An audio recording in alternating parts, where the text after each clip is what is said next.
Hi, everyone. Welcome to Manna Ministry. We are excited because we are currently in our new series, Truth Prescriptions. This is our episode number 2, right, Katie?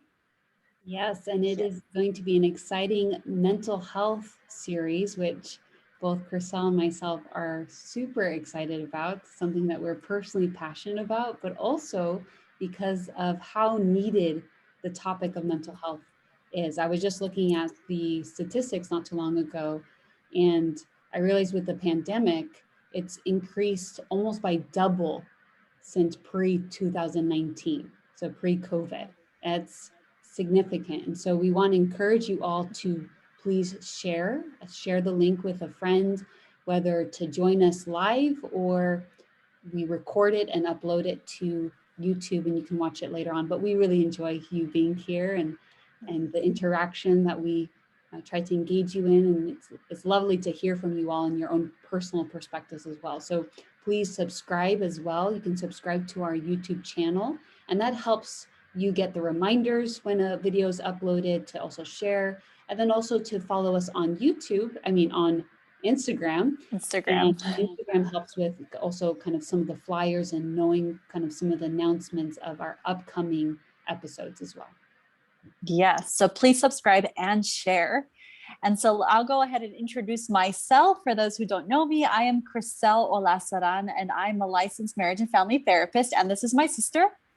I'm Dr. Katie Elson, and I'm a psychologist, and together we are your hosts for the Truth Prescriptions YouTube Zoom episodes. Yes. And so as we mentioned last week, and we are mentioning today again, we do have a disclaimer. We just want to remind you that the intent of this series is not to provide nor to be a substitute for professional advice, diagnosis, or treatment. Instead, the purpose is to provide spiritual guidance, because we will be utilizing the Bible as a practical guide for one's mental well-being. So please always seek the advice of your mental health professional or any other qualified health provider with any questions that may arise during our series or that you currently have regarding your condition. Yes, and we also want to encourage you that if you are in a crisis or you think you may have an emergency, to call your doctor, 911, immediately. So we know that a lot of people are in distress, and you may be in distress while you're watching, whether live or later on. And so we do want to encourage you to call and to access the resources needed. If you're having suicidal thoughts, you can call 1-800-273-TALK or 8255. And that's, you can talk to a skilled, trained counselor. A lot of people are a little hesitant to call that number, but these are individuals that are talking to people in crisis all the time, and they can really help you during that difficult time. So that's the National Suicide Prevention Hotline or Lifeline number. And if you are located outside the United States, and we have had viewers outside of the United States, so call your local emergency line immediately. We want to make sure that you are safe. Yes. And so before we begin, why don't we bow our heads in prayer? Dear Lord in heaven, we want to thank you once again for the opportunity to learn more about ourselves, Lord, in context to you. You are our creator. You designed us, Lord, with a purpose and intention of living our life in a certain way. And sometimes life can get confusing and we don't know exactly which direction to go. And so we turn to you, and we thank you so much for your Bible, for your biblical guidance, and learning more about ourselves and how to relate to others. And we thank you so much And we also ask that you open our minds, you open our hearts, and change us, Lord, from the inside out. In your name we pray. Amen. Amen. And so we are excited, right, Katie? Yes, For we're always today's excited. topic. I know we say that every week, huh, Katie? Every week. But honestly, today is a very interesting topic. The title is I Know How You Feel. And I don't know about you, but Katie's like, really? I don't know about you, but I have personally heard this very often. I have been guilty of saying this myself as well. I'm going to be completely honest. And sometimes it kind of just slips, right? And so that is our title today. I Know How You Feel. And we are going to begin with an activity. And so just a reminder, this is interactive. So while we are in Zoom and Katie and I are the ones who are speaking, we do have a chat.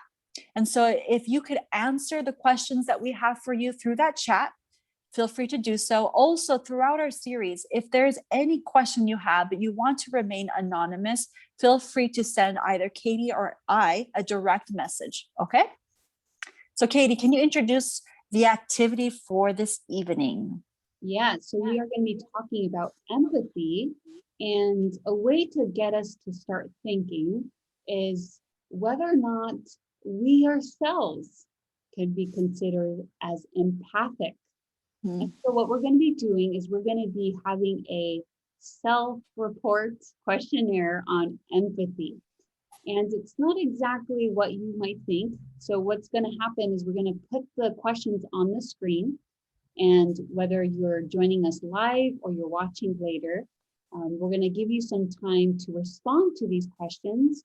Just write them down. And you see here that there's a scale on the bottom.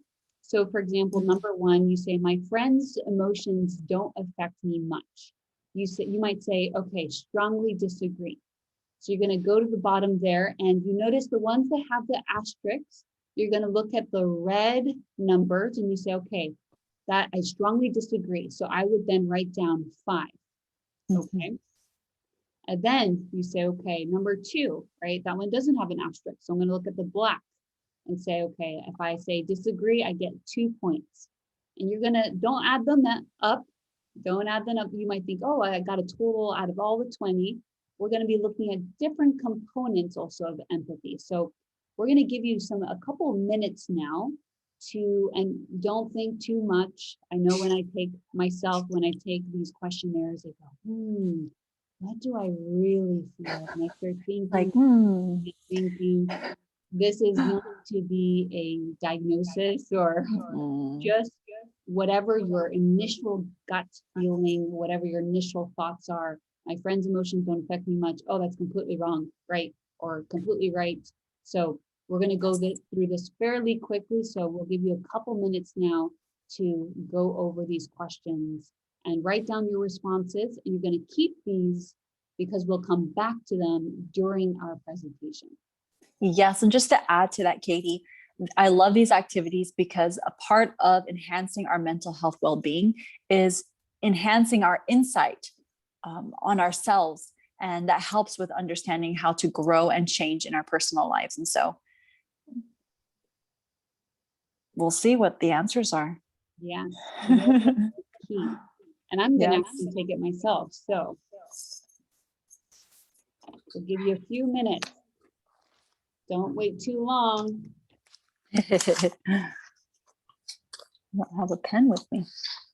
I can make a mental note.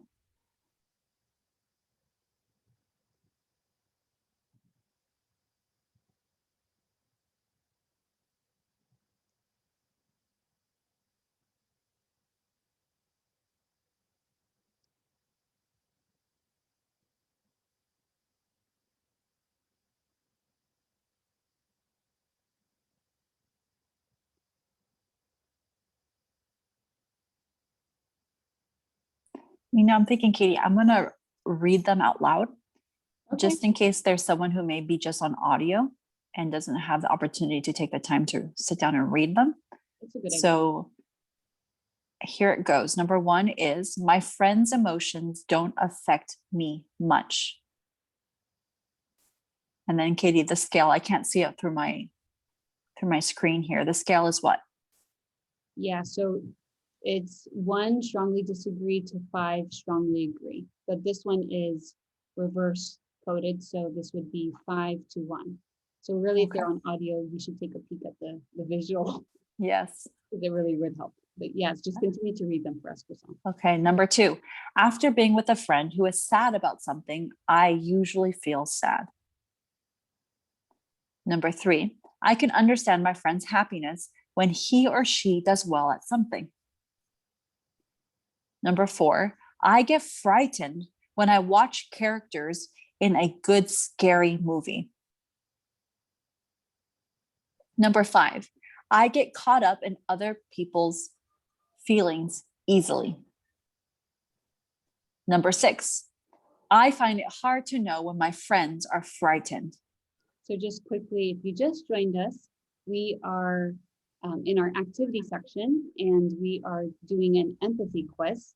So you would, if you'd like to join, we encourage you to, Chriselle's reading the questions for us, for those who may not be visually able to see the questions, but write down your responses. The ones that are asterisk are those that are reverse coded. Yes. So let's continue with number 8. Other people's feelings don't bother me at all. Number 9, when someone is feeling down, I can usually understand how they feel.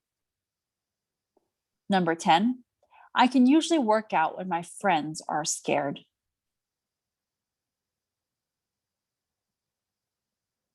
Number 11, I often become sad when watching sad things on TV or in films.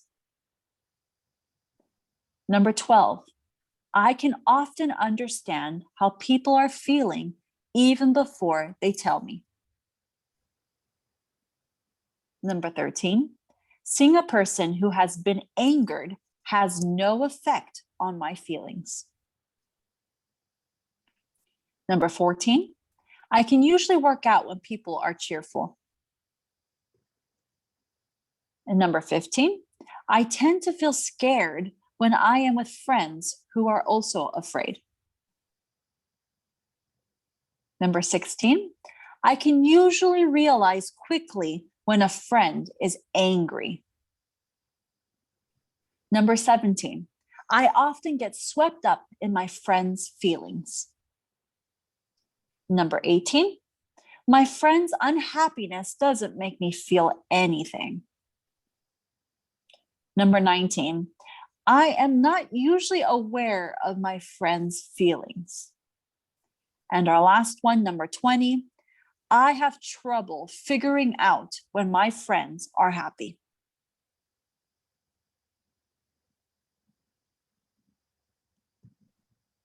So let's see what your score is. Now, we're not going to round up the score now, but makes you wonder, right? Am I like this? What does this mean if I answer this or that? So I think that's ample amount of time. No, Katie? Yes, and I'll just say this. Remember, for all self-report measures, do not answer the way that you think would be the best version of yourself, but you actually are, right? I would like to be that way. Yes. No one's going to look at your responses. This is just your own personal reflection. And if you weren't able to go through all the questions, what we'll do is we'll continue on. And then as we start the content, I'll put the slide back up for any lingering questions that we might need to answer. Okay, so that's our activity. An introduction to our topic today, right, Katie? Empathy. And so as we have, and as we will have every episode, an icebreaker question. So this is a moment where we'd like to get to know you a little bit more. And so we do encourage you, it's not required, it's optional. If you could share your name there in the chat room with everyone and your response to this question.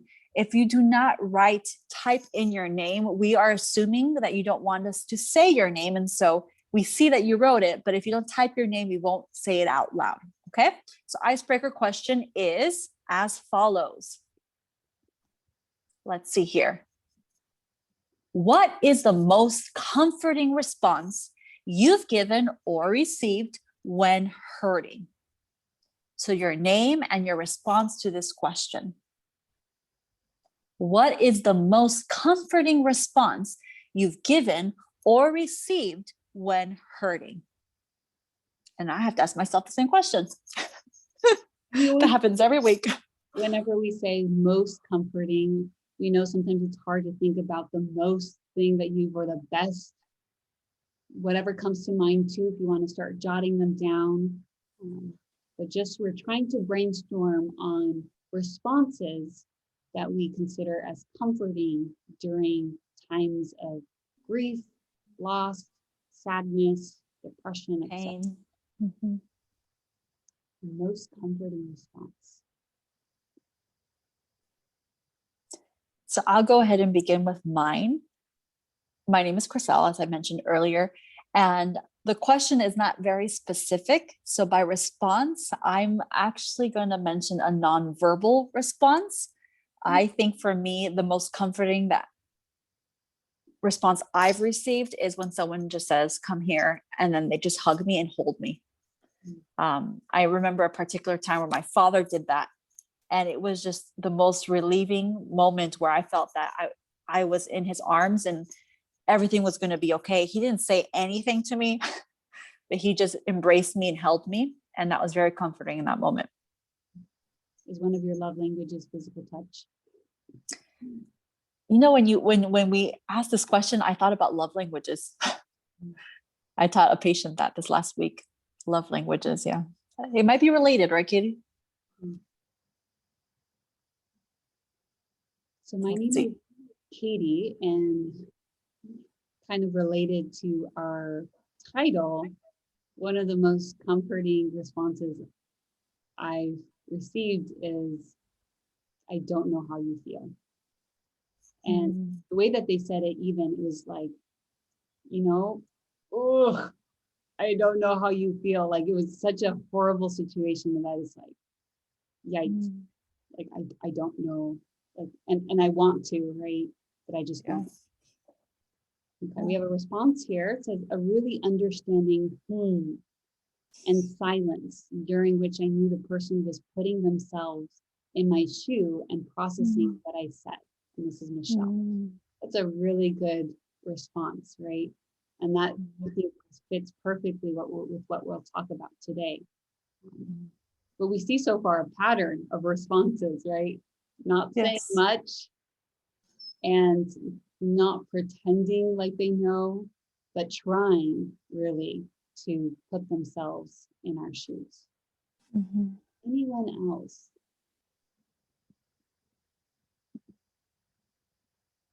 So if you just joined us, we're in our icebreaker question, and we are answering the question, what is the most comforting response you've given or received when hurting? So far, we have the response of not much words, more so a physical embrace. We have the response of, "I don't know how you feel." We have the response of, and then silence, in which the person was trying to put themselves in their shoes and processing what that person just said. So the most comforting response that you've given or received when hurting. And we're talking about empathy today.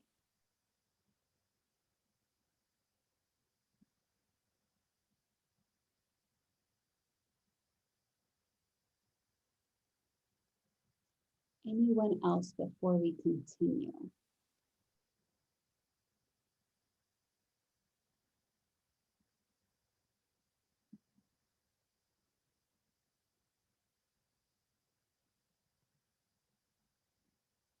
All right, we have some shy ones. Maybe they're contemplating on their answer. Maybe they have so many comforting responses. It's hard to choose. The most comforting.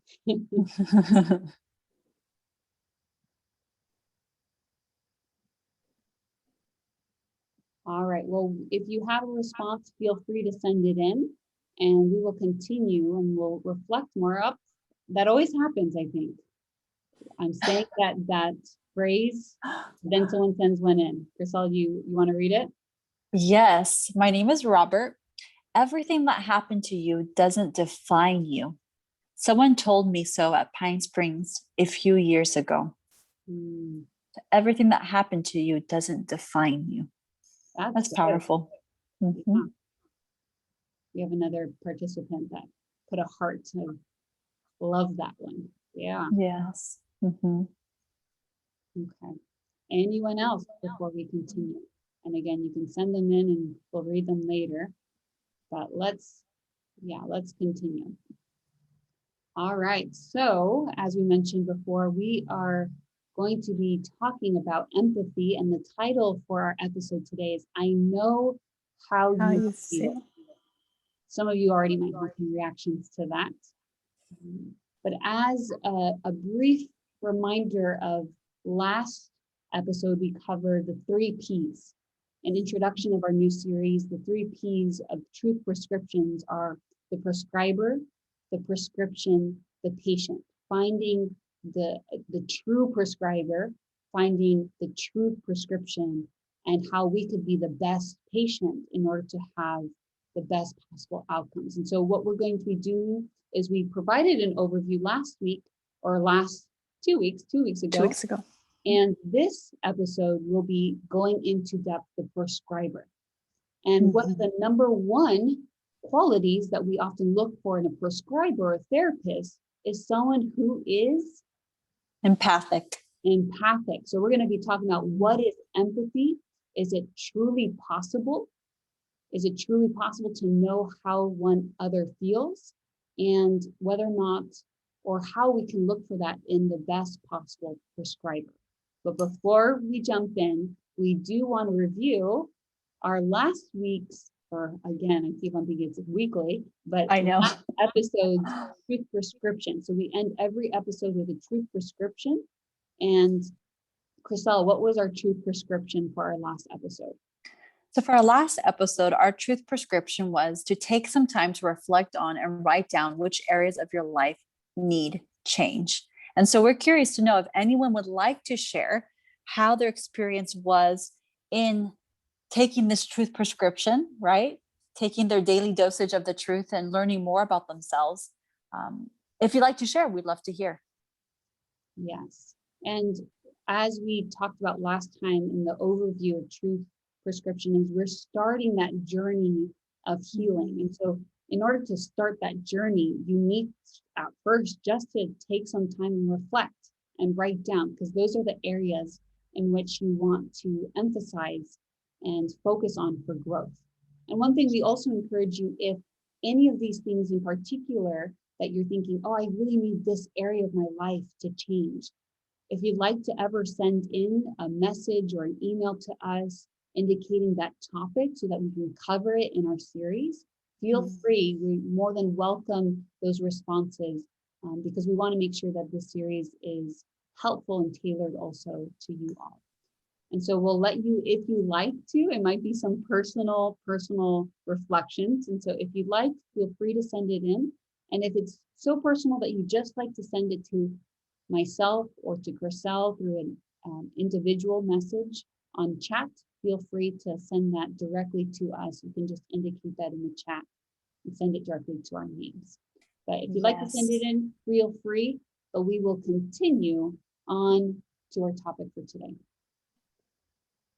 I know how you feel.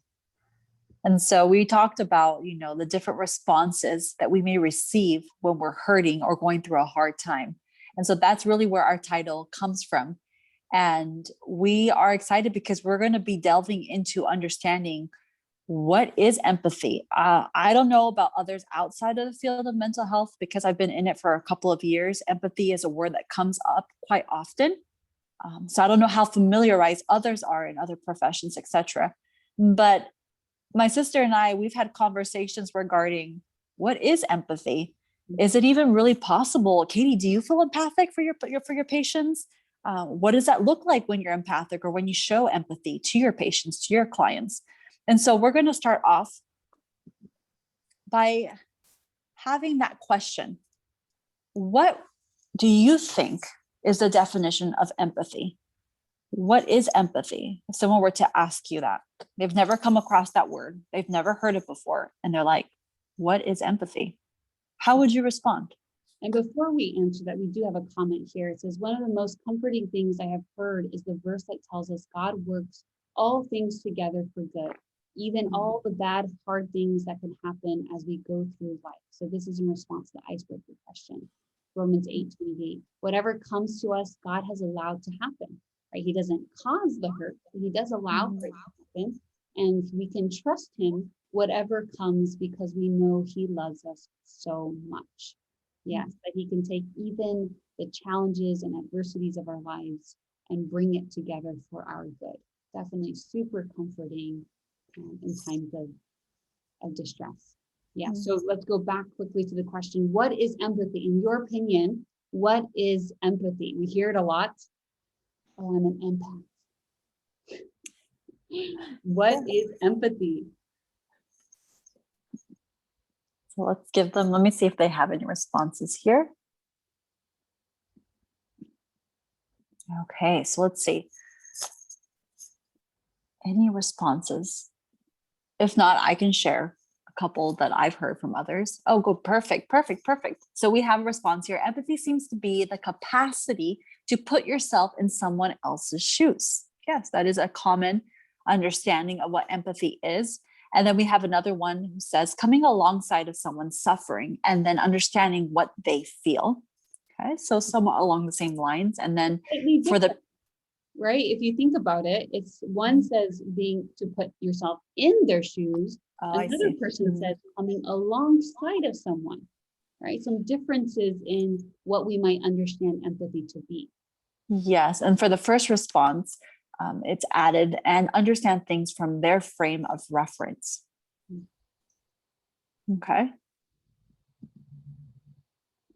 I know for others, often it's referred to as to feel the pain of others. I feel, the pain of so-and-so.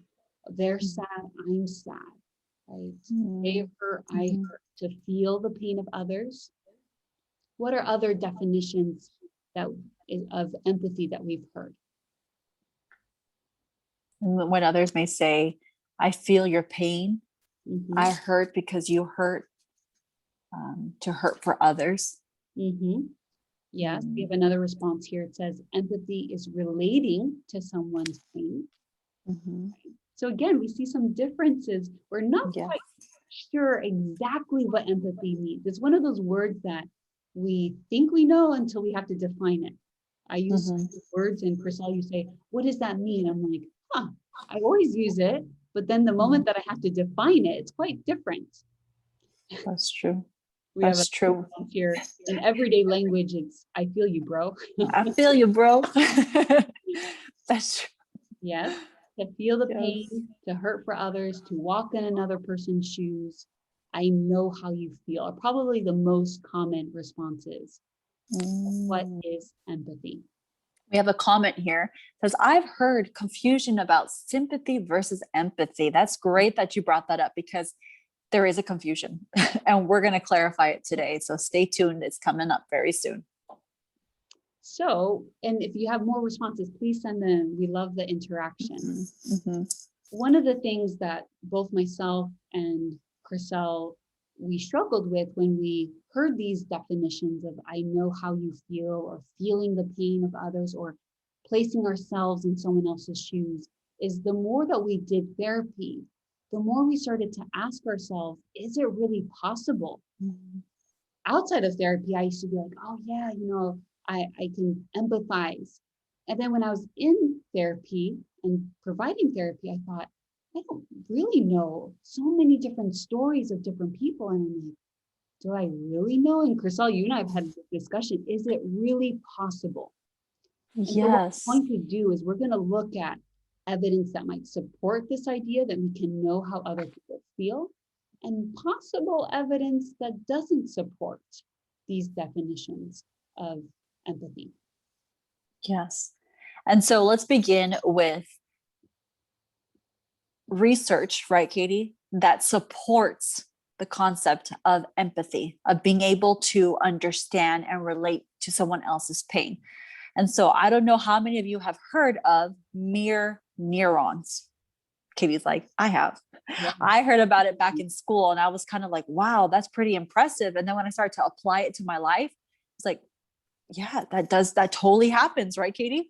And Yep. so mirror neurons are a type of brain cell that responds equally when we perform an action and when we witness someone else performing the same action. So what would be an example of that, Katie?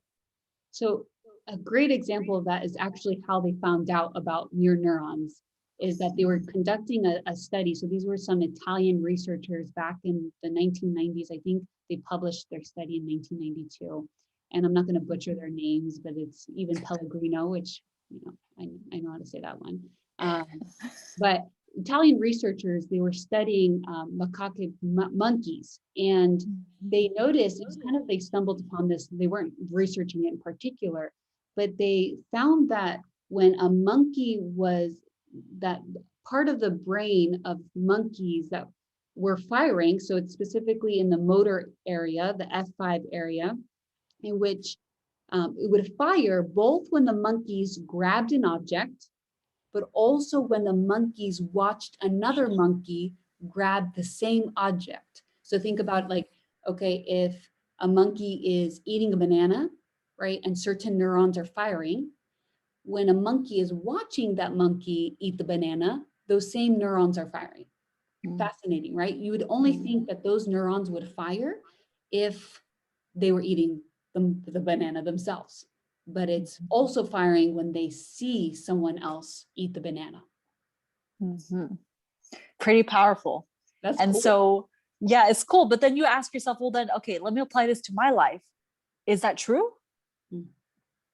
This was research done with monkeys, but in regards to us, is it true? Does it happen? And so I think of the classic example. It even works with my 20-month-old baby. I go, and she goes, and she starts to yawn with me. Or sometimes if I'm like I remember back in school, I would yawn or someone would yawn, and all of a sudden I'd find myself desiring to yawn and I would start to yawn.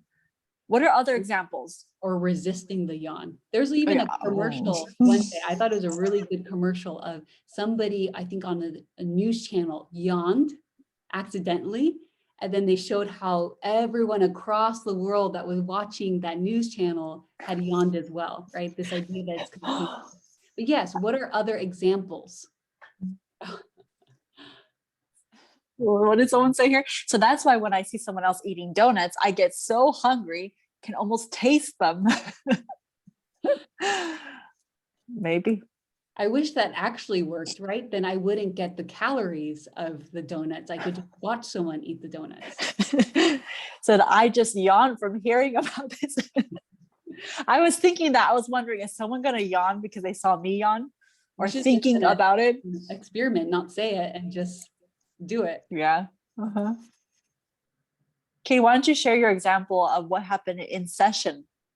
Yeah, so this happened to me the other day. I was actually explaining in group therapy. I run a DBT group, and I was explaining to them the concept of mirror neurons. And I said, okay, so for example, and I turned to one of the group members and I said, if I were to, and before I even finished, I just naturally, when I sat down and I turned and then I crossed my leg. And in that moment, before even explaining mirror neurons completely, the group member crossed her leg. And I was like, did you just see that? And everyone's like, oh my, right? When you're so in tune with somebody, you see what they do and you also can mimic it, right? So that's another example of mirror neurons. And that's why they also say, if someone is interested in you or interested in your conversation, often they'll reflect your body language. Mm-hmm. Because they're engaged with you. Yes. Yes. So other examples are maybe, you see someone itching and then you start to itch, or you hear someone who's saying, oh, imagine that this is happening, and then you start to itch. Also the example of, I don't know if this has happened to you, but if you're around someone who has a certain energy, whether that is hyper or the complete reverse, where it's just like low energy, You may start to feel kind of like, oh, I feel drowsy. I feel tired. Or, man, I kind of feel anxious. Like, what's going on with me, right? That happens a lot to me in therapy. Is I notice sometimes if my client is really, really anxious, and then I just naturally, I'm like, oh, wow, it's contagious, right? Mm-hmm. I also just drank water, and I'm wondering if anyone then got thirsty, because that's another common one. Yeah, that's another common one. Now, there's another thing that also I think is super powerful. Katie, can you explain a little bit in regards to how mirror neurons work when it comes to watching movies? Yeah. So, I mean, I don't think I have to explain much. If you're watching a movie, right, you can often feel the feelings, right? So, someone's sad or crying. I'm the type of person that will cry if I see someone crying, right, in a movie. You could even see someone fall in love in a movie, and they're actors, and yet you have the sense of butterflies, or right. It's this idea that we're very connected. And one of the things that I want to mention is, yes, these were discovered and they're fascinating, these mirror neurons in the 1990s, but this concept is not new whatsoever. This concept is actually found in the Bible, right? Thousands of years ago in 2 Corinthians 3:18. And it's this concept that what we behold, we become changed. We change of what we behold. And that's why you have to be careful. But let me just read the verse for you. So 2 Corinthians 3:18. So if you have your Bibles, you can get them out. But if you don't, that's fine. I'll read it for you. It says, but we all with unveiled face, beholding as in a mirror. There we see the mirror neuron. Mm-hmm. Beholding as in a mirror the glory of the Lord, are being transformed into the same image from glory to glory, just as by the Spirit of the Lord. This idea that if we behold God, we become changed into his image. And so what we behold, we become changed. Okay. So this is support of empathy, right? This idea that even just watching someone, or, some sort of connection, breeds empathy, the ability to feel, right? In our brain, the brain chemistry is actually similar to what that person is going through. Yes. And so there is the example in regards to research that supports the concept of empathy. But what about the opposite? Is there anything that's against it? Mm. And what's interesting about this is many of us have just accepted the idea of and concept of empathy, but we haven't really challenged it. But what maybe can help you start thinking about whether or not it's true is that I know how you feel. When somebody says to you, I know how you feel, how do you feel? Like, no, you don't. Like, how do you know how I feel? This Mhm. isn't happening to you. Like, This is happening to me. like, for example, if you lose a loved one, like, you don't know how I feel. Like, I just lost my mom. Like, you have maybe lost your brother. That's different. Like, you don't know how I feel, Or right? they may say, if I lost my brother, they may say to me, well, I didn't lose my brother, but I lost my mother. And it's like, well, that's not quite the same, Mhm. you know? And so I know, for example, I run a group for chronic pain patients. Mhm. And while I myself have experienced pain, um, I cannot relate, I cannot understand fully the pain that that particular person is experiencing, whether it be them or any other member of that group. I know what pain is, but do I know their pain? No, I don't. And I will never know. Mhm. And that's just the reality of it. So that's an example. What's another example, Katie? I mean, I just think about things that people have told me, um, such horrible things, and I don't know how you feel. I can't even imagine how you feel. It's just so different from my experience that that's where I've really questioned whether or not empathy is possible, right? I know how you feel. I'm walking in your shoes. I feel your hurt. I know your pain. Right? Yeah. Yeah. I Or think for me specifically, I remember that in school, as they're teaching you to be a therapist, they teach you how to be empathic. I know how you feel. I understand, right, Katie? that sounds horrible. That sounds horrible No, because they're teaching you to say the right things. Maybe that's evidence against, right? We say the right things, but do we truly know? but that's where I'm leading to. That I remember actually sitting there saying, I know. And I'm like, no, I don't know. And then I felt fake that I was saying, I know. And then I'm like, I'm attempting to be empathic, but the reality is, I don't understand. And that's where you and I had this conversation is, Katie, are you empathic? Like, how does it work with empathy and you as a therapist in session with a patient? And so we started to kind of explore the concept of empathy, if it was really possible. Yes, and one author put it this way. It says, the metaphor of putting oneself in the other shoe is misleading, for it is a mistake to assume that the other feels the same way as one would oneself feel in the same circumstances. So even if you say, yes, I haven't experienced that, but I can imagine, you're assuming that you are exactly like them and that you would respond in the exact same way. But you are such different people and unique experiences that the metaphor of putting oneself in the other shoe or other shoes is misleading, right? So, Yes. And in another example, yes. for those who remember, back in 1992, we had the President Bill Clinton, and he had his infamous comment, I feel your pain, right? And how did society respond to that? Where they're like, yes, you do. Yes, he's with us. He understands. He can empathize. No, they went like completely offended. They criticized him, and they pretty much declared that he can't empathize with me. What does it mean I can feel your pain? And he utilized this to help to campaign for his election. Yeah. Yeah. So how do we make sense of, yes, we understand mirror neurons and how that impacts our ability to feel another's pain, while also recognizing that it might be impossible to truly feel and experience the other person's pain. Yeah. So wait, Katie, are we trying to tell him now that empathy is not true? It's false? So you must be wondering, right? It it depends. The It favorite depends. therapist Yes. answer. It depends. Depends on the definition that you use, and that this definition, that what people don't recognize is that there's three main components of empathy, and you need to include these components in order to have an accurate definition. So let's start with the definition, Crystal. What is truly empathy? And so it comes from the German etholog, I hope I pronounced that correctly, of feeling into. So the definition would be the attempt to, or the action of better understanding, being aware of, being sensitive to, vicariously experiencing the feelings, the thoughts, and the experience of another.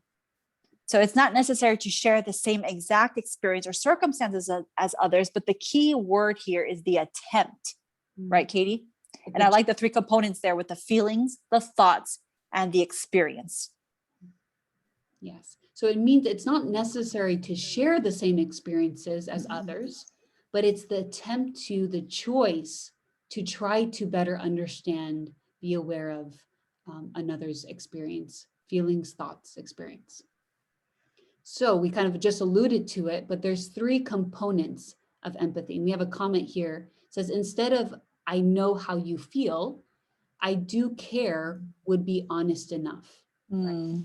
Or even I want to better understand how you feel, right? Can you explain, or can you Help share me. with me? Help me to better understand. But it's not the assumption that I know how you feel. Katie, I love that. You know why? Why? Having that invitation of help me understand, what it does is it helps the connection grow and solidify even more, enhancing your understanding. Versus if I come and I say, I know how you feel, it kind of just like chop, chop, chop, done. And there's no further connection or connecting that occurs. So I love that invitation. I love that response. Yes. So Crystal, we alluded to it, but what are the three components of empathy? So the three components would be the cognitive component, which essentially is the desire to understand. Then we have the second component, which is the emotional component. That's the desire to feel. And Katie, thank you for putting that up. It's just a visual for those who are a little bit more visual. I'm one of them. And the third would be the compassionate component of empathy. And this is where the action is taken, the desire to help and support. The experience is taken on. So we have the three components: cognitive, emotional, and compassionate. And so let's go back to our quiz. And just quickly, there's the cognitive emotional components. Those are the two main components, which leads to the compassionate component, right? Mm-hmm. And so the quiz actually that we had you all take is really broken down into cognitive emotional, and depending on your scores in the cognitive emotional sections would determine how compassionate you are as well. So we're going to go back to our quiz here. And if you didn't take it, you can either take it later on, or you can try to quickly take it, but I doubt that you have enough time to take it. But if you did take it and you want to score your responses, or maybe just reflect on your responses, we want you to add up items 3, 6, 9, 10, 12, 14, 16, 19, and 20. Okay, so those are 9 items that we want you to add up. And when you add up 3, 6, 9, 10, 12, 14, 16, 19, and 20, that will be your cognitive empathy score. Okay, I'm putting this here for them. Yes. Equals cognitive. Yes. Okay. Okay, and then the rest of the items, 1, 2, 4, 5, 7, 8, 11, 13, 15, 17, and 18. So that's a total of 11 items, would be empathy. your affective or emotional empathy. And so if you tally up, you have a maximum score for cognitive empathy of 45, and you have a maximum score of emotional empathy of 55. So 45 for cognitive? Yes. And okay. 55 for emotional. Okay. And what we'll have you do is tally that up, and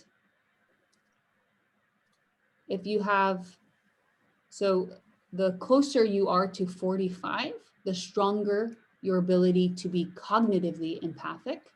And the closer score that you have to 55 is your ability to be emotionally empathic. And a total score of 100, if you're below 20, we're not going to diagnose anyone, but that means you are deficient in empathy. That is a very low score. And then 100 would be the top score that you can have. Okay, Katie, so just a return to the closer you are to 55, you said? Closest to 45 is cognitive empathy, and then 55 for emotional empathy. Okay. Yes. And if you have any questions afterwards or want this quiz afterwards, so this is the basic emotional scale, basic empathy scale. So this is a validated scale. And so if you have any questions and you want to use this later on, feel free to message us on Instagram, or you can also email us as well. So yes, and so if you look at your chat, I put in there the details in order to assist you in calculating your score. Thank you, Crystal. Crystal, can you also add the Manna Bible Study email in case they want to email us? What's that email again? Good question. It's Manna Bible Study. Let me double check. Oh, yeah. Hey. Oh, study 7. 7, you said? I do. All right. If anyone needs more time, feel free to put in the chat so we know you need more time. If not, we will continue. And again, with the 3 components. So remember, empathy, the true definition of empathy is to what? To attempt to make the choice of, to try to understand. That's the cognitive component, right? Mhm. To desire to feel, that's the emotional component, and then to help and support, which is the compassionate. And if you have true cognitive and emotional empathy, that motivates you to compassion. Mhm. But let's continue. Yes, let's continue to a previous comment in regards to what's the difference between sympathy and empathy. The comment was that there's often a confusion regarding those two concepts, those two terms.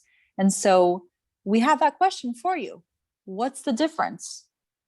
Yeah. Is there a difference? Are they one and the same? Are they different? I mean, there are different words. Yes, so we want to hear from you. What do you think is the difference? So we just defined empathy, Mhm. to attempt to be more aware, to understand. What do you think sympathy is?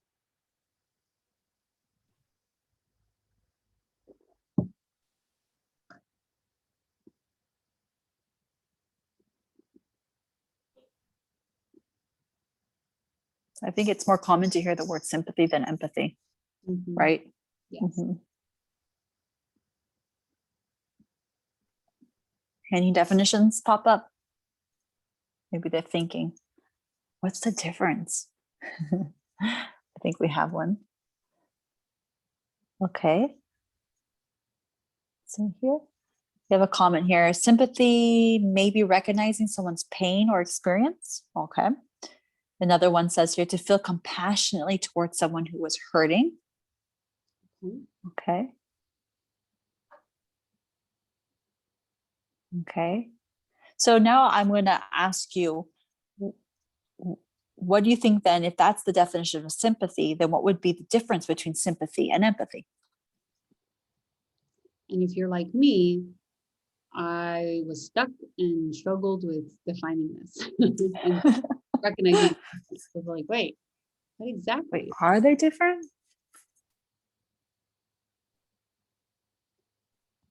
So if you have any, Does anyone feel lost? I'm just feel free. curious. Okay, you can I'm feel just curious. this is one of the responses. You can feel sad or compassionate for someone without understanding really their feelings in a given situation. Okay.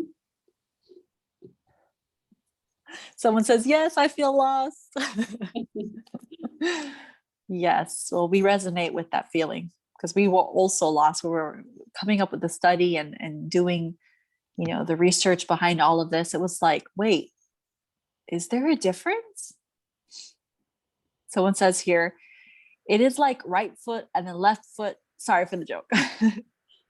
And then someone says, thank you for the sympathy or empathy. Yeah. Everyone's going to leave here just confused. Absolutely confused. Both of them now.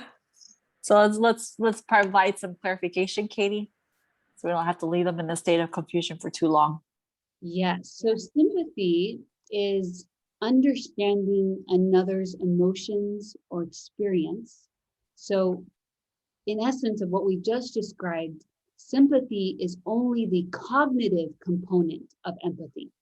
Mm-hmm.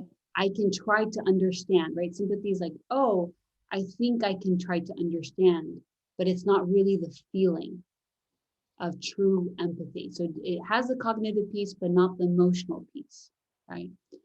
But yet there's still more, and we'll put that on a little pause. We're going to show you a video, and then we're going to come back to this question. Yes, but before you do so, we have a comment here that says, I've always understood empathy to be more trying to get in someone's shoes and feeling versus showing sympathy being more an active term, doing something. Okay. So this is a video by Dr. Brene Brown. Some of you may have heard of her. She is a public speaker, Social worker. social worker, and she's probably most famous for her talks on vulnerability and shame, but she also talks on sympathy and empathy and what is the difference. So I'm going to share my screen here and we'll see this video.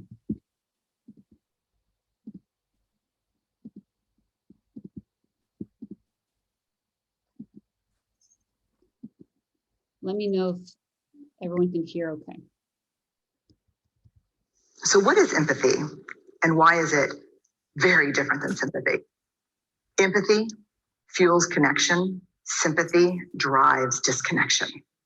Empathy, it's very interesting. Teresa Wiseman is a nursing scholar who studied professions, very diverse professions where empathy is relevant, and came up with 4 qualities of empathy. Perspective taking, the ability to take the perspective of another person or recognize their perspective as their truth.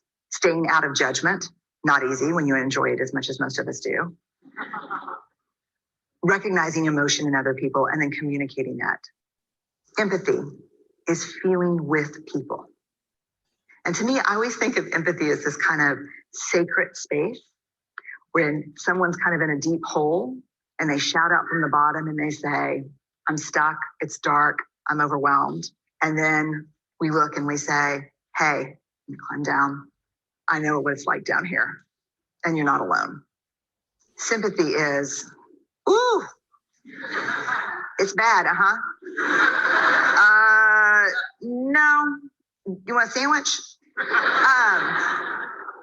Empathy is a choice, and it's a vulnerable choice, because in order to connect with you, I have to connect with something in myself that knows that feeling. Rarely, if ever, does an empathic response begin with at least. And we do it all the time, because you know what? Someone just shared something with us that's incredibly painful, and we're trying to silver lining it. I don't think that's a verb, but I'm using it as one. We're trying to put the silver lining around it. So John's getting kicked out of school. At least Sarah is an A student. But one of the things we do sometimes in the face of very difficult conversations is we try to make things better.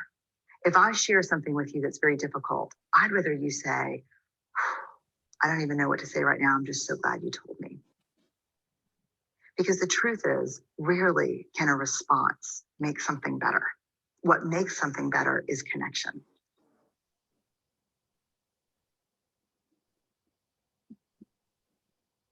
Any reactions to that video? We'll start off with that, right, Katie? Because we definitely had reactions when we watched that video. So thinking about everything that we've thus far shared about empathy, the components of empathy, and now talking about the difference between sympathy and empathy. Any reactions to that video?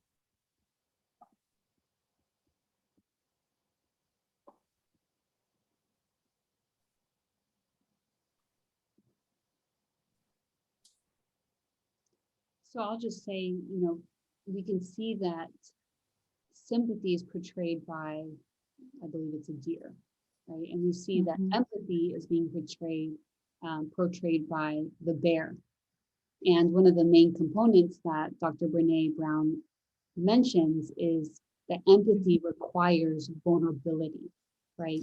She also emphasizes the choice that people have to make to empathize. And we notice not only in, that there are different animals, but specifically there are difference in actions. One comes down into the hole.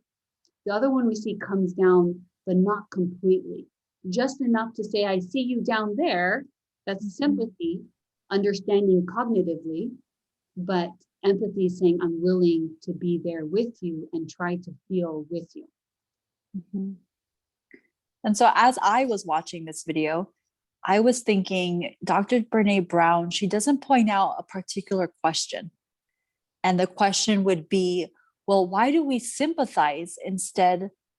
And what keeps us from empathizing? And as I was watching that, I was imagining, like I said earlier, I'm a very visual person. I was imagining that bear coming down the ladder. And I was like, the bear is saying, I know it's dark down here. And I'm thinking, like, how does the bear know that? The bear hasn't even been there for a while. The bear just came down. How can the bear say that the bear understands and knows what that experience is like for that fox? Mhm. And so it triggered that question. What keeps us from empathizing? And why do we sympathize instead of empathize? Yeah. So why do we act like the deer, Mhm. right? Not fully going down instead of really trying to fully empathize. And there's a comment here that Mhm. is so spot on to what we're going to talk about in a little bit. So the comment says, people seem to talk a lot more about empathy these days than a decade ago. So we're Mhm. actually going to come back to that because it's so, so important in talking about sympathy versus empathy. Yes. And so going back to that visual of the bear and having that question of why do we sympathize versus empathize, or what keeps us from empathizing, I thought about, it could really be that we sympathize. So what we're really doing is sympathizing, but we're delivering our sympathy as empathy. Mhm. So we're experiencing something internally that's contradicting what we're saying verbally. And someone has a good comment here. It says, if you're scared of your emotions, it's hard to decide to feel other people's emotions. Spot on. Exactly. That's spot on. And I think that there's this underlying fear of to really step into someone's shoes and to take on that scariness of that emotion that they're feeling that we don't quite understand. But if we're truly empathizing, we're going to step into that shoe. If we ourselves struggle with managing our own emotions, identifying them, how are we then going to do that for someone else? And not just scared of our own emotions, but we're very selfish, right? So it's kind of like, I want to take care of myself. I don't even want to go into someone else's experience. So what we do is why we sympathize and not empathize often is because we want to stay with the cognitive piece, right? So I want to be able to stay up there like the deer, come down a little bit. That's more comfortable to me. Pretend like I'm being empathic by saying, oh, I see you down there.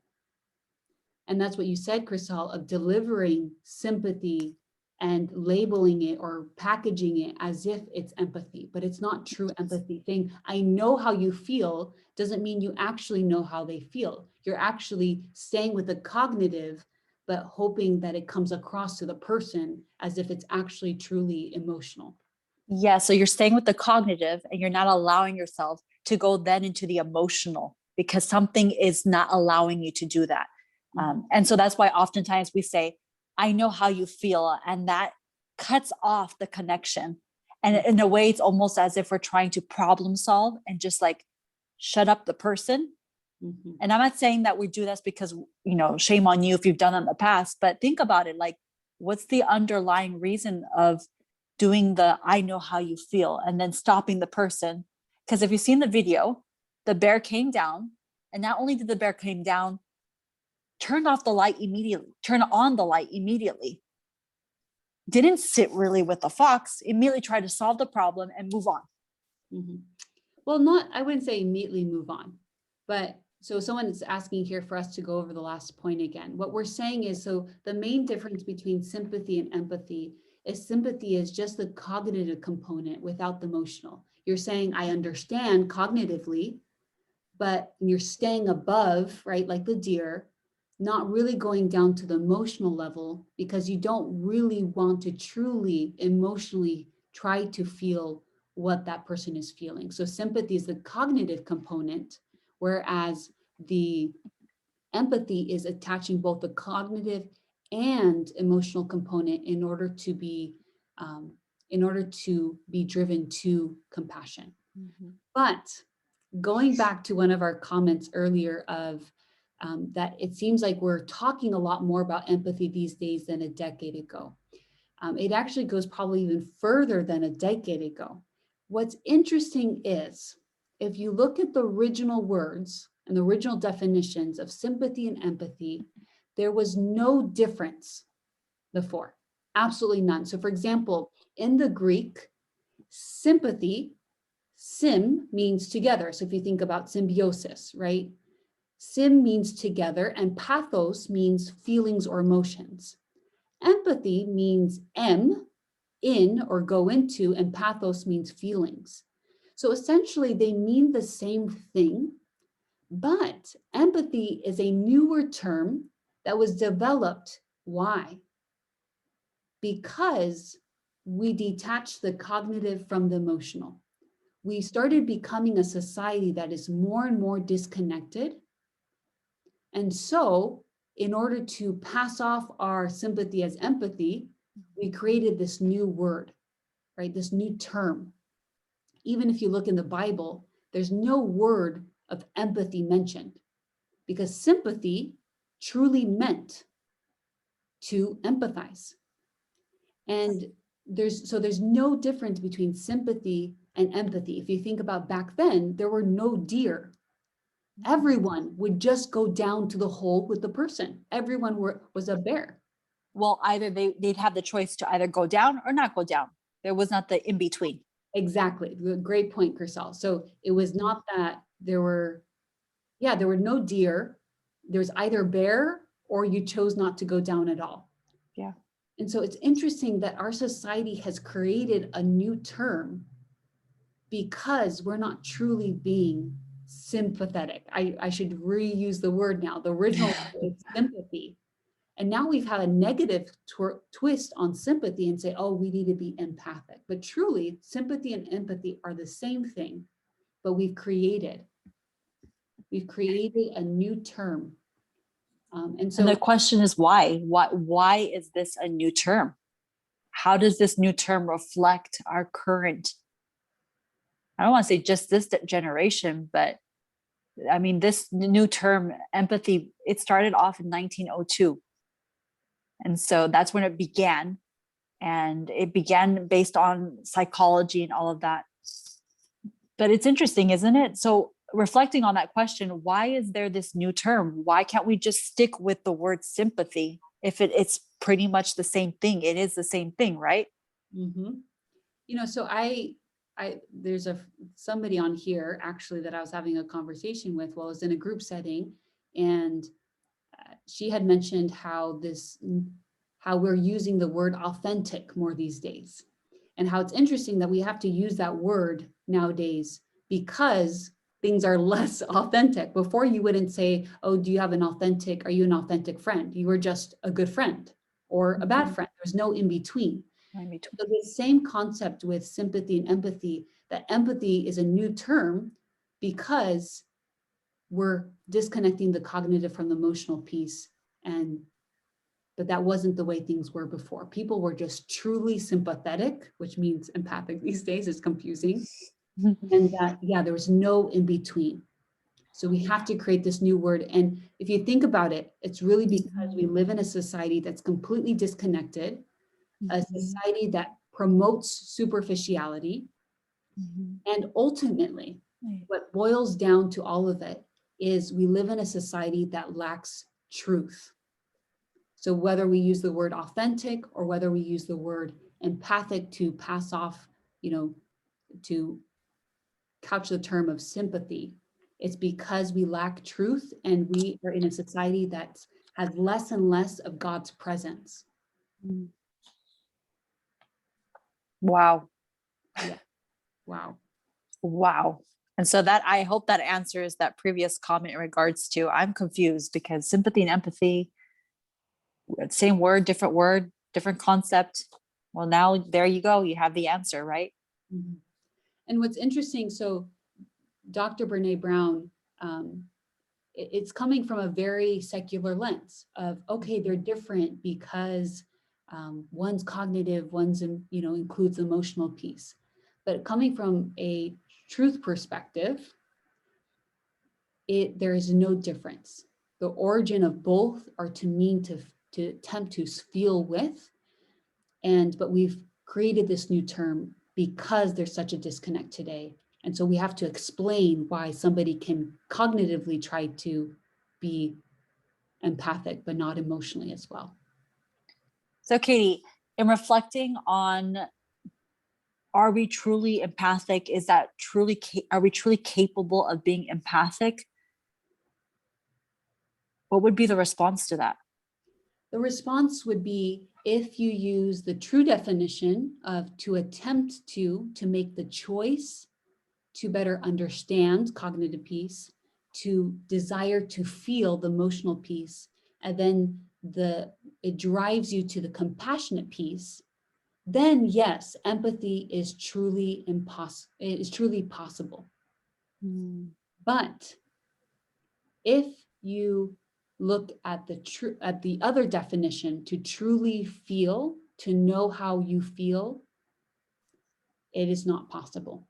That's not possible. So the key word there in terms of answering the question, is it possible for me to be empathic, would be, are you taking the attempt? The choice. The choice, right? And utilizing the three components, the desire to understand, desire to feel, and then to do something about that, to lend a hand of help or support for that person compassionately. Yes. And we have a couple of questions here. So we have the first question, what do you think caused the disconnect? So if we think that the disconnect has led to this newer term of empathy to be developed, the question is, what do you think caused the disconnect?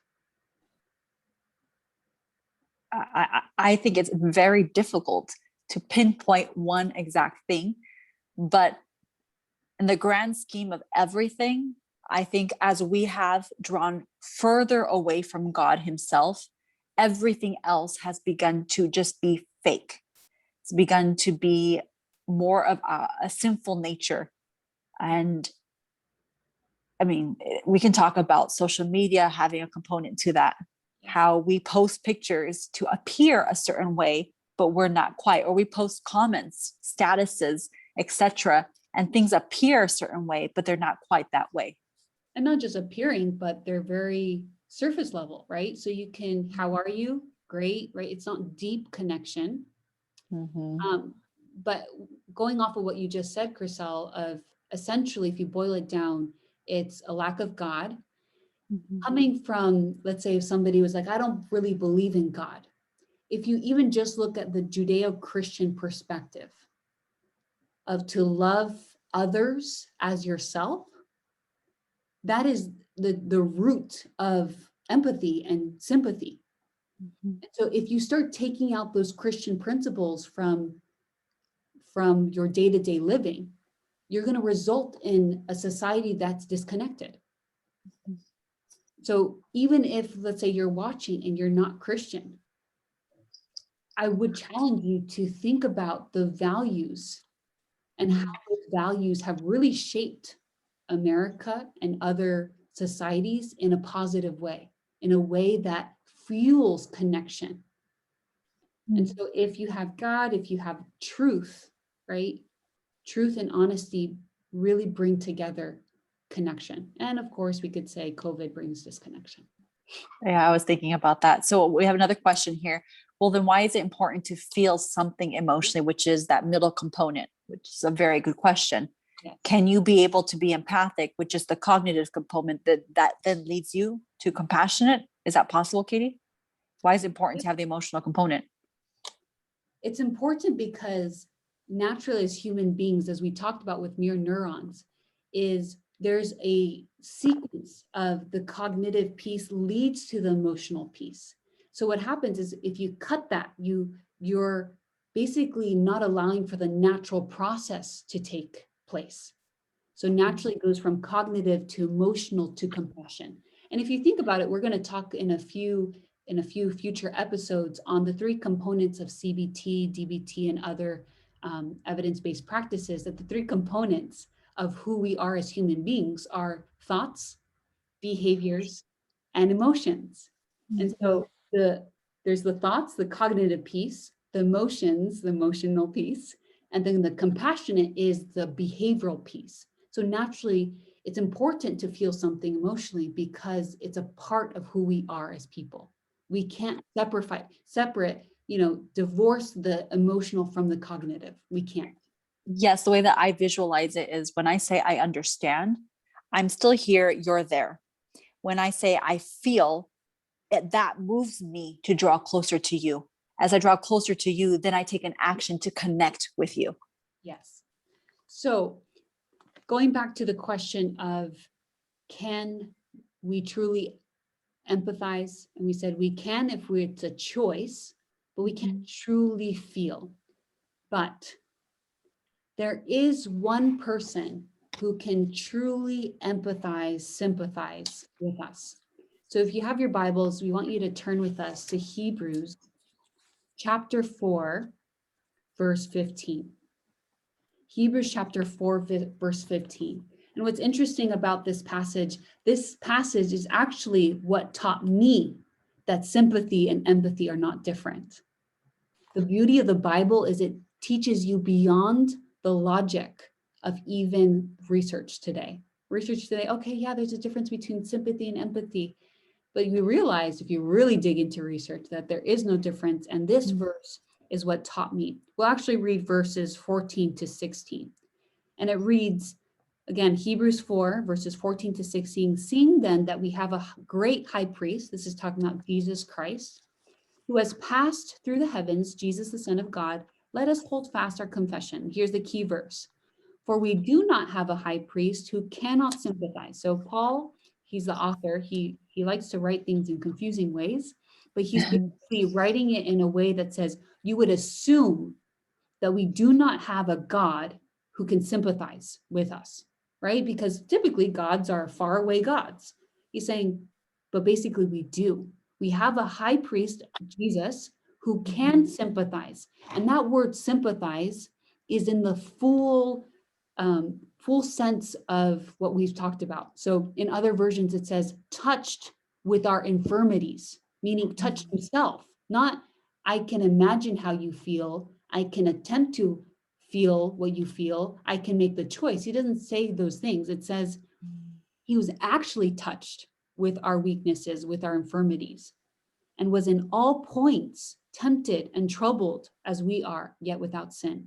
Therefore, let us come boldly to the throne of grace, that we may obtain mercy and find grace to help in time of need.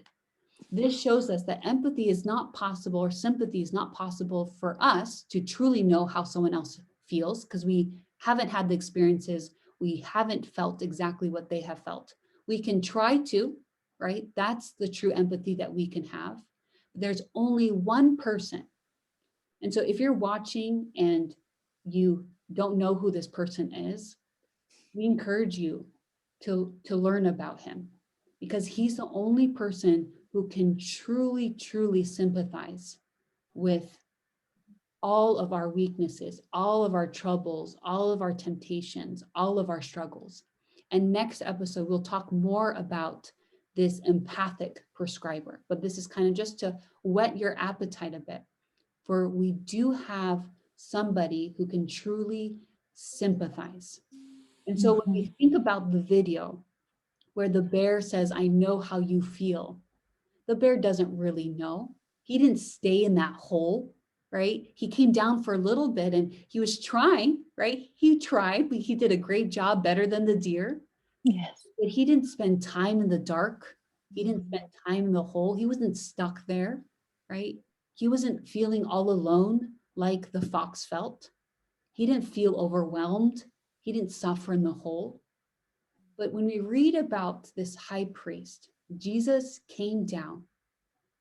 He came down from that ladder from heaven. He went into the whole of earth. And it says that he came and he suffered here in all points that we can ever suffer. He's the only one who can truly empathize and sympathize. Crystal, I know that we wanted to read a couple more verses to close. Yes. Us Hebrews chapter 3. Chapter 3. Yes. Yes. So let's turn to Hebrews chapter 3, verses 14 through 18. And this is evidence that Jesus does it to help us in the hole as he climbs down that ladder.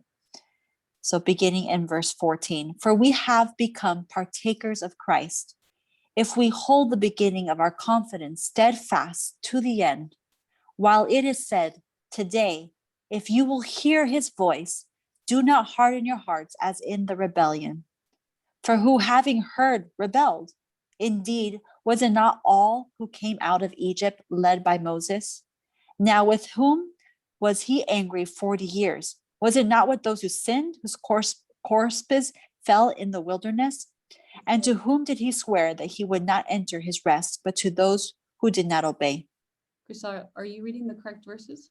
No, I don't think so. Oh, I think it's chapter 2, verses 14 through 18. I was reading that and said, how does that relate? So you're saying it's chapter 2 then? Yes. Yes, chapter 2, starting in verse 14 through 18, right? Mhm. Okay, chapter 2. Inasmuch then as the children have partaken of flesh and blood, he himself likewise shared in the same way. So there's that being able to connect, right? That through death he might destroy him who had the power of death, that is the devil, and release those who through fear of death were all their lifetime subject to bondage. For indeed he does not give aid to angels, but he does give aid to the seed of Abraham.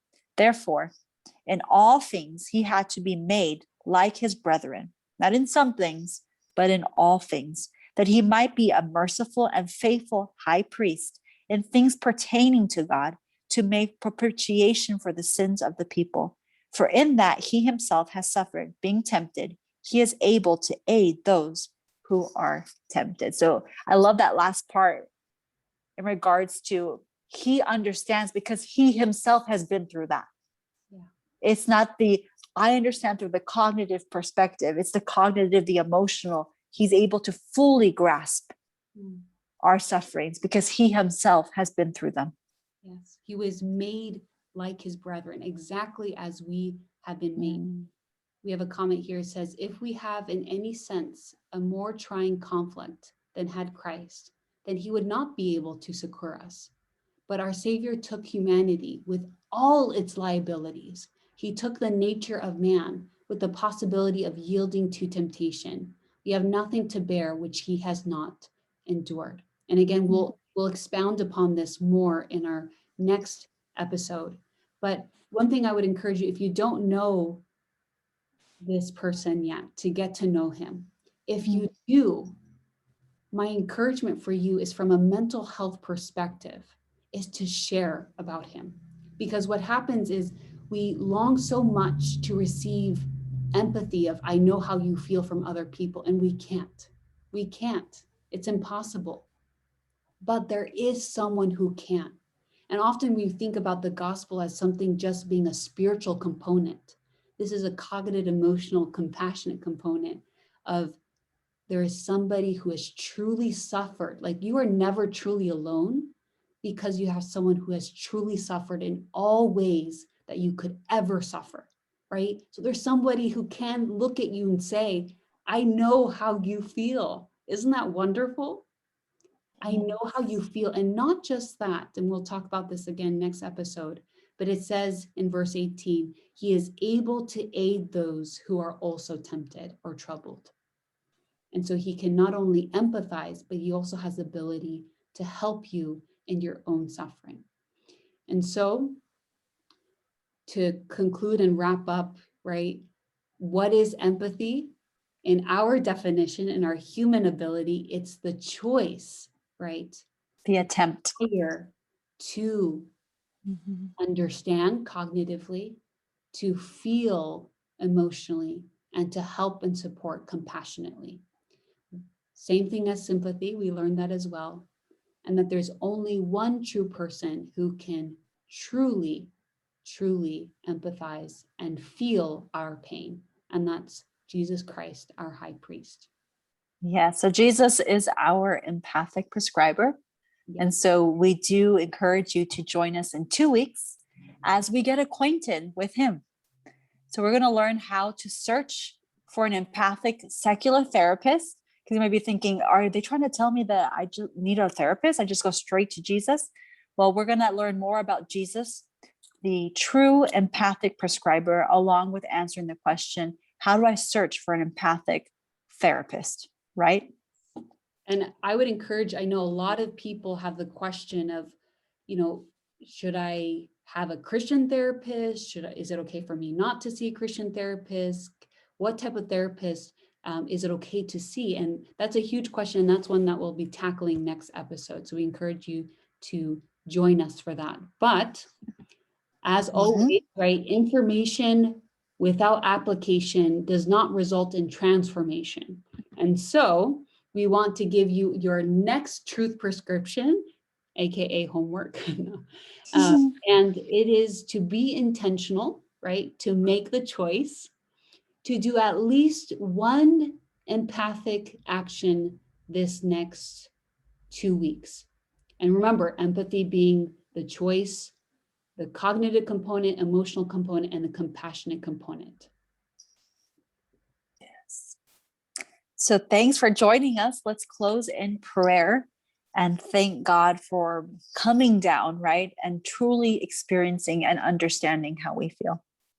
Dear Lord in heaven, thank you so much for being you, for being a God who fully understands us, who wants to understand us, Lord. And forgive us for the times that we have felt that there's no one who can understand us, that we've gone to others seeking healing, seeking that comforting response, when all along, Lord, that you're there ready, Lord, to comfort us and to relate and understand our struggles. We pray that you be with us these next 2 weeks as we continue to learn more about you, as we utilize this information, this knowledge, Lord, to go and assist others in their struggles, Lord. Thank you for all that you do for us, Lord, all that you've done for us and all that you will continue to do for us. In your name we pray. Amen. Amen. Amen. So we just want to remind you, don't forget to take your daily dosage of the truth, because why, Katie? If you know the truth will set you free. Awesome. So we'll see you in 2 weeks on April the 8th. I almost read that August the 4th. April the 8th at 7 p.m. And don't forget to subscribe and please share, so this can be a blessing for many others. Have a good evening, everyone. Bye.